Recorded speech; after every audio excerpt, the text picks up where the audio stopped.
There are a lot of arrests of peaceful political critics in Canada these days. Pastor Arthur Pawlowski was jailed for a month and a half for keeping his church open during the lockdowns.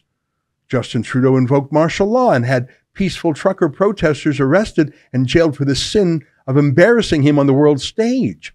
He also seized the bank accounts of hundreds of other peaceful critics of his regime. In his defense, he did try to warn us about his beliefs even before he was elected. There's a level of admiration I actually have for China because their basic dictatorship is allowing them to actually turn their economy around on a dime. When a politician says he admires communist China precisely because of its basic dictatorship, we should believe him. When Fidel Castro of Cuba died, Trudeau wrote a eulogy like a son might write about a father. I mean, it really is insane. Let me quote some of it. "It is with deep sorrow that I learned today of the death of Cuba's longest-serving president," as if Castro were elected again and again. "Fidel Castro was a larger-than-life leader who served his people for almost half a century, a legendary revolutionary and orator. Mr. Castro made significant improvements to the education and healthcare of his island nation." Cuban healthcare is terrible, but that's like saying, well, Mussolini made the trains run on time. While a controversial figure, both Mr. Castro's supporters and detractors recognized his tremendous dedication and love for the Cuban people, who had a deep and lasting affection for El Comandante.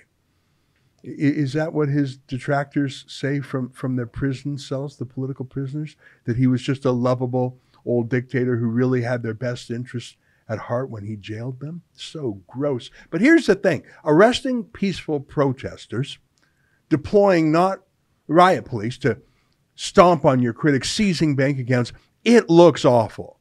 It's messy. It so obviously is a political move designed to stifle political dissent. But if you're going to silence someone, the way to do it in 2023 is much different from how Castro did it a generation ago. And Trudeau knows that. And while his allies, as I showed you, are having noisy press conferences where they absolutely make it clear that they're all about silencing their political enemies, Trudeau is generally smarter than that. You see, the truly modern authoritarian uses the internet, not the police, to censor people wherever possible. When you take over the internet, there are no shocking TV images of cops beating up your opponents. It's all done online. There's really nothing to see. And that's what I want to warn the world about today.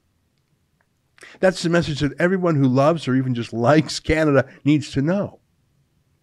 Justin Trudeau has embarked on a massive legislative program to censor the internet.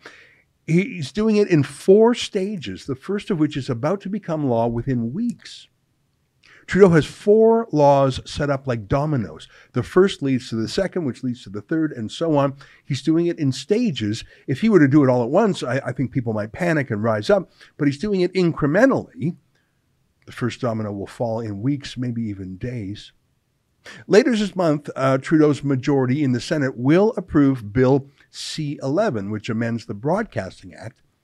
In a way, this is the most important stage, the first domino, because until now, the federal government in Canada has not been able to regulate what's on the internet. Until now, only regular television and radio have been regulated by Trudeau and his hand-picked censors at the CRTC. That's the Canadian Radio, Television and Telecommunications Commission. It even sounds archaic, doesn't it? What's a radio television, by the way? Is that like a moving picture or something? Anyways, that dinosaur regulator, which has been an utter failure and has driven so much talent out of Canada, they will now control the internet by declaring that social media companies are now broadcasters and can be regulated like TV stations. This enactment amends the Broadcasting Act to, among other things, add online undertakings for the transmission or retransmission of programs over the internet, as a distinct class of broadcasting undertakings. See, in the past, the government could only bully radio and TV stations into silencing voices the government didn't like. About 20 years ago, the Liberal government refused to renew the license of a politically incorrect radio station in Quebec called Choix FM, effectively killing it.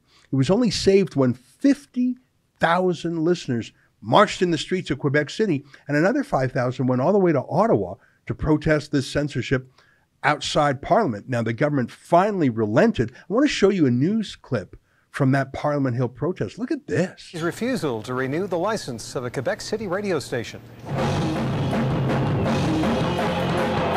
A casual glance would tell you it's a rock concert, but another look reveals a rally for choice, or in this case, choix.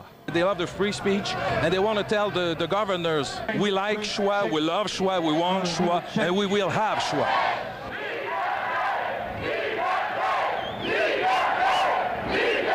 It's doubtful that so many people have ever traveled such a distance to voice their support for a radio station. But for much of this crowd here on the Hill today, the real issue is free speech. And as many as 10,000 of them have gathered here to demand loudly that the federal government restore Choix FM's right to be on the air, and by extension, the rights of Canadians everywhere to hear whatever they wish. We broadcast what they want, and the case is the CRTC and 5 people put there by the gouvernement libéral could determine what are the limits to freedom of speech. We don't believe it.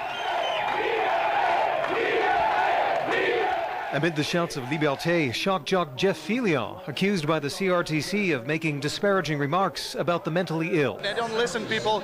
They have to listen, people. They have to make law and rules for people, and they are forgetting that. That's bad. I think you would have to be a Quebecer listening to it because of the way we talk to each other and the way everybody talks on other radio stations.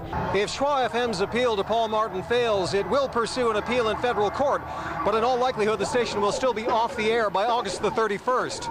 That is Quebec City's loss, certainly according to these fans, but there are controversial radio broadcasters right here in Ottawa who say they also feel the chill. The fact of the matter is that more and more radio stations are going to fuzzy stuff. They're going to lifestyle stuff. They are afraid to deal with the real issues of the day because you get hung-strung, put in bed, and the skin of your collective butts pulled over your head. That's incredible, and it was incredible to see other media support Choix FM. But these days, the mainstream media takes the lead in censoring and canceling voices they don't like. So that's the main threat of C-11. It declares that Facebook and Google and YouTube and Twitter, Netflix and the rest of them are broadcasters, and they have to do what the government says or they'll be punished like Choix FM was. You can see the outlines of what Trudeau plans to do with his new powers. Look at section 9.1 called conditions, as in Trudeau can now put conditions on these internet companies if they're going to operate here. Let me read. The Commission may, in furtherance of its objects, make orders imposing conditions on the carrying on of broadcasting undertakings that the Commission considers appropriate for the implementation of broadcasting policy set out in subsection 3.1, including conditions respecting, and then there's a long list of things. If I were Mark Zuckerberg or Elon Musk, I might object to a few of these conditions, like this one. The provision to the Commission by persons carrying on broadcasting undertakings of any other information the Commission considers necessary for the administration of this act, including financial or commercial information, information related to programming, information related to expenditures, information related to audience measurement, other than information that would identify any individual audience member. So now social media companies, including Elon Musk's privately held Twitter, may have to answer any private business question put to them by Trudeau. There are 16 items in this list of conditions, but here's the one that really worries me from a censorship point of view. It's subsection E. Trudeau can make orders regarding, quote, the presentation of programs and programming services for selection by the public, including the showcasing and discoverability of Canadian programs and programming services. So Trudeau can order Twitter or Facebook or Google or YouTube to alter the algorithm, to interfere with what you can find. Trudeau can force social media companies to showcase whatever content he wants and to alter the discoverability of it. So he can boost his friends and have these companies hide his enemies. I wonder what he'll do to Rebel News. The reality is organizations like yours that continue to spread misinformation and disinformation. I won't call it a media organization. Your group of individuals need to take accountability, polarization that we're seeing in this country. And it is disappointing to see the Conservatives engage in peddling rebel media, conspiracy theories. J'ai partagé ma perspective sur ton organisation hier soir. J'ai plus rien à dire. Yeah, he really can't stand rebel news. And I think Canadians are cluing into the fact that there is a really important decision we take about the kind of country we want to see. And I salute all extraordinary, hardworking journalists that put science and facts at the heart of what they do and ask me tough questions every day, but make sure that they are educating and informing Canadians from a broad range of perspectives, which is the last thing that you guys do. See, that's the thing. Trudeau is smarter generally than those two transgender activists I showed you earlier. They rage at their opponents. It's so clear they're motivated by ideological hatred for their opponents and for the idea that anyone could even be allowed to oppose them. But Trudeau uses vague language and made up ideas like misinformation and disinformation, which is basically what he calls anyone he dislikes. And Trudeau spends tens of millions of dollars on activists who denounce his enemies as misinformation and disinformation. Now, despite his occasional relapses, where he rages against rebel news, Trudeau usually stays calm on this file. He's going to delegate the actual censorship to his handpicked CRTC regulators, and they're going to order social media companies to do the actual dirty work for him. And so how would the public even know? If they type in trucker convoy or drag queen story hour into the search engine and the first 50 results are CBC stories, how many Canadians would even know it was the result of a government order affecting the discoverability algorithm? Trudeau's regulators can simply order social media companies to make it impossible to find rebel news or other online critics. It's brilliant in a way. Trudeau doesn't even have to actually order us shut down. He doesn't have to silence us. He can just make it so no one can find us. No one can hear us. And they don't even know they're being kept away from us. That's C-11. It's terrifying on its own because it's the gateway. It effectively nationalizes social media. Now it's all under Trudeau's control. 16 items. We will sue Trudeau in court and hold him to the Charter of Rights. I know it's an uphill battle. We will be outspent 10-1. They will have a swarm of lawyers there to fight against us. But I know we can win because we beat him twice before on censorship fights. In 2019, he banned us from attending the election debates. We went to federal court and we won. He tried again in 2021. He banned us again. And when we sued him, he literally had 7 government lawyers against us. But we won again. Twice we beat Trudeau on free speech against long odds. Maybe there's some hope left. If you want to help us, please go to stopthecensorship.ca. I think this is the battle of 2023. What the trucker convoy was in 2022, the internet freedom battle is this year. Help us if you can. Learn the facts, learn the arguments, and then help us take this Castro mini-me to court.